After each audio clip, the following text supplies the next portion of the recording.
Sinalakay ang isang pasilidad sa Angeles City na umunoy pugad ng love at crypto scam. Saksi, si John Consulta. Mabilis na inakyat ng mga tauhan ng NBI Pampanga at 301st Special Mission Group ng Philippine Air Force ang gusali ito sa Angeles City, Pampanga. Ang gusali, scam hub, ayon sa NBI.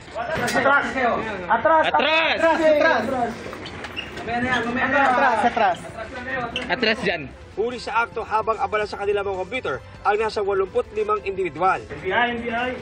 Base sa nakuhang impormasyon ng NBI, sa dating sites naghahanap ng target ng mga dayuhan ang grupo para mapaibig at mapakagat sa mga bogus na crypto investment. Verify natin yung informasyon na yan pagkatapos natin ascertain na may existing illicit activities na ginagawa nitong opisina.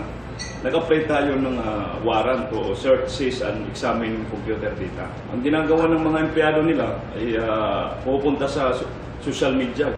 Nakaharap pa ng NBI ang isa sa mga model na ginagamit ng grupo para makapag-video call at makaakit ng pinupunti ng dayuhan sa halagang 25,000 pesos. Naghanap sila ng mga potential investors na foreigners, usually American or European, na usually mga retired ang gusto nila, yung walang ginagawa.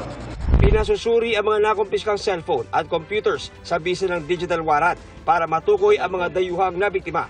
Nakakulong na ngayon sa NBI Region 3 ang mga inaresto na naharap sa reklamong paglabag sa Cybercrime Prevention Act. Sinisika pa namin makuha ang kanilang panig.